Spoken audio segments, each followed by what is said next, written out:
Hi guys, and welcome back to another Tech Minds video. An antenna type that I've never used or even made before is a Moxon antenna. Now, Moxon antennas can be designed and made for pretty much any band, and essentially they are a two-element beam, some made from wire and some made from aluminium tubing.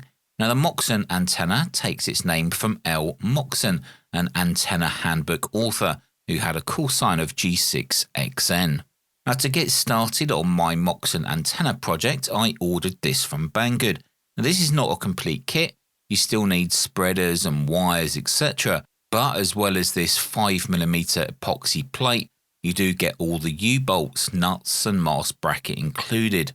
Of course, you could make your own, especially if you like DIY antenna building, but this kit does save a bit of time.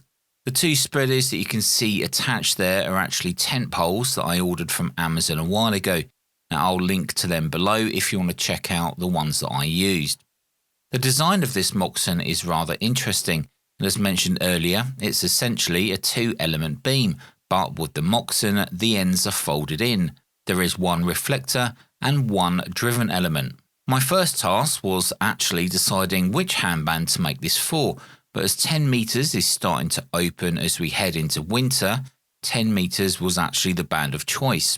Now, to work out the wire lengths, I came across this fantastic website, portableantennas.com.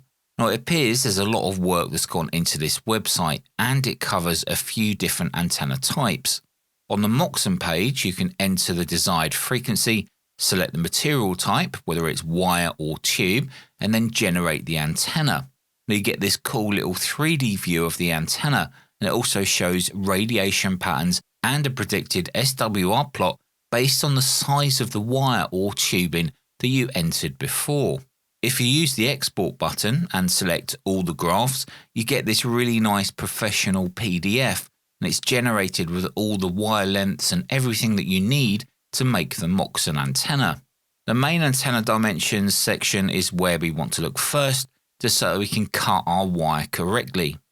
Now, the wire that I'll be using is called DX10, and I would highly recommend this wire for any wire antenna projects that you may have now or in the future.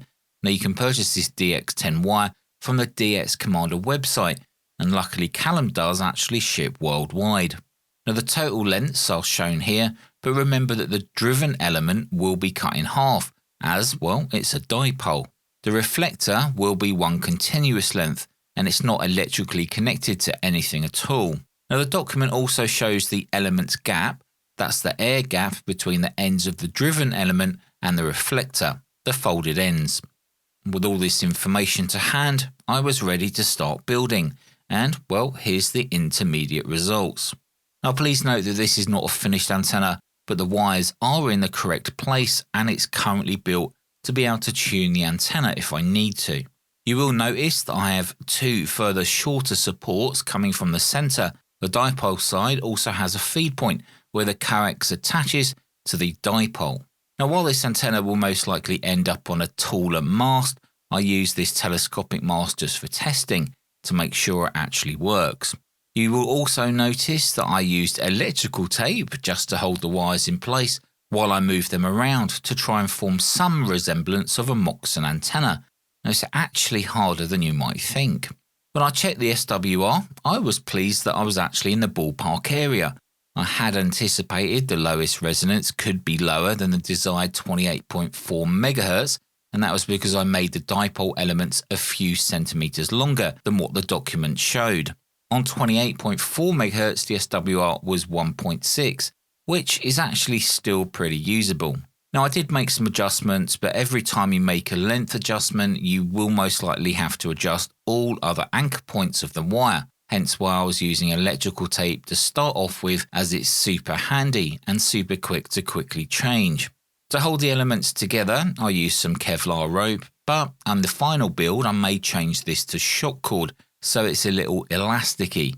What do you guys think about that? Now, a temporary way in which I connected the coax to the dipole elements, I used a little connection box that I had knocking around in my box of spares. Now, it has an SA239 socket on it, 2 bolts for connecting the wires, and this will not be the final connection box, but it's what I had to hand for a fast deployment and a way to make sure that the Moxon was actually going to work. The tent poles that I purchased have these metal sleeves, and these are great for inserting into those U-bolts and then clamping down on them. The U-bolts are slightly stiff in the holes within the epoxy, and I think the holes are drilled a little too close together, but they will fit in with a bit of hammering. After checking everything, I connected the coax, slid up the telescopic pole, pointed the antenna towards Europe, and then headed back in to see what I could hear. And I'd like to take a moment to thank JLC PCB for sponsoring this video. Now, JLC PCB provide easy, affordable, and reliable PCB and PCBA solutions, empowering electronic engineers to develop projects efficiently. Now, JLC PCB website is extremely easy to use, and ordering PCBs from JLC PCB is effortless. Just simply upload your Gerber file to get an instant quote and place your order in minutes. It's as easy as shopping online. Now, you can get 1 to 8 layer PCBs for just $2, and with efficient large-scale production, this reduces cost and brings you unbeatable prices. Quality and lead time is highly reliable, and all in-house production ensures quality stability, especially with their strict quality control in every process. You can have your PCBs produced in less than 24 hours if you need them in a rush. Easy to use, affordable to make, and reliable to trust. You can always count on JLC PCB. Now, don't miss out JLC PCB's 6-layer PCB special. You can get $30 off with a coupon and enjoy top quality 6-layer PCBs for just $5. Thanks again to JLC PCB for sponsoring this video. I was actually able to perform a comparison between my end-fed half-wave antenna and this Moxon built for 10 meters, and well, here's the results. Victor Oscar Mexico, report 5 and 7, 5 and 7, my name is Alexei Kesel. 5 Kesel, my friend. Thank you, report 5 and 7, Kesel. Thank you, Mike 0, Victor Oscar, Mike, Rida 7, Echo Hotel. Thank you, good luck. Good excentry, bye-bye. Опускалась температура. Сейчас 16-17 градусов. Вот такая информация. А у кого там Галина Леонид? 7-10 метров, радио 86, Мария Йот, Яр 87. Now, I think from that quick test, we can see that the Moxon is working as expected. And it's nice to see that with very little effort, we're able to improve performance using an antenna like this. So let's see if we can actually make some contacts now. Mike 0 Delta Quebec Whiskey. Mike Whiskey? Yeah, Mike 0 Delta Quebec Whiskey. I'm 0 DQW. Mike 0 Delta Queen Whiskey, Rida 7, Echo Hotel. Thank you very much. Good afternoon. Report 509. 509. My name is Alexei Kesel. Yeah, QSL. Name here is Matt. Mike Alpha Tango. You're 59 into the UK this morning. Thanks for the contact. Okay, thank you. Mike 0 Delta Quebec Whiskey, Rida 7, Echo Hotel. Very good signal. Thank you. Good luck. Good day, X73. Bye-bye. QRZ Rida 7, Echo Hotel. Mike 0 Delta Quebec Whiskey. Mike 0 Delta Quebec Whiskey, Radio 7, Tango, Germany. Good afternoon. You reporter 59. My name is Alex. QTH Stavropol City. South part of Russia, near Black Sea. Mike 0 Delta Quebec Whiskey, Radio 7, Tango, Germany, correct? Yeah, correct. Yes. Okay, that's lovely. Thank you very much. The name here is Matt, Mike Alpha Tango, and I'm in a small village called Stone, which is Sierra Tango Oscar November Echo, in the United Kingdom, in the county of Buckinghamshire. Roger, Matt. Okay. Thank you very much, my dear friend. Thank you very much for a good report. Thank you very much for a good contact, Matt. Many thanks. Another test I performed, and something I like to try with antennas, especially HF antennas, is to play with FT8 and then look on the PSK Reporter website to see how far my signal was going. Now, I had a couple of different sessions throughout the day as the conditions on 10 meters was kind of changing as the day went on. After the first stint of FT8, I checked the PSK Reporter website and saw this. With the antenna pointing northeast, I was surprised to see some pickups down in Africa, but most of the reports came from Europe, which is where I actually expected them to be. A bit later on in the day, I had another FT8 session, and using around 40 watts of RF power as I did before, I made some contacts. The best contact I had was actually in China, which was a kind of surprise. After this session, I looked again on the PSK Reporter website.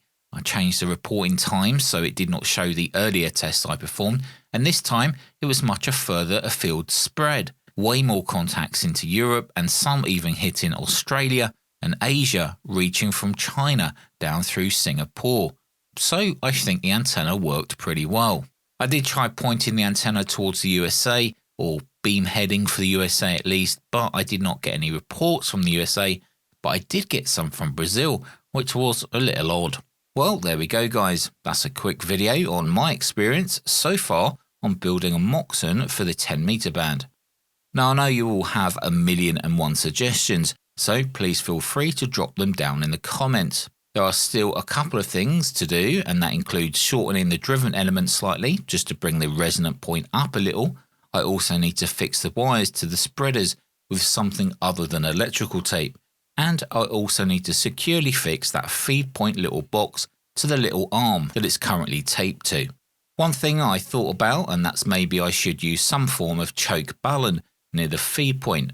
Now I've seen some people use it with and without. So let me know what you think in the comments below if this type of antenna actually needs one. I guess I could make one with a toroid or even an air wound coil using coax. Again, let me know what you think in the comments. I'd also be interested to know if any of you guys have actually made a Moxon yourself. What's the lowest frequency you've made a Moxon? Remember, the lower the frequency, the larger it's going to be. And also, what's the highest frequency?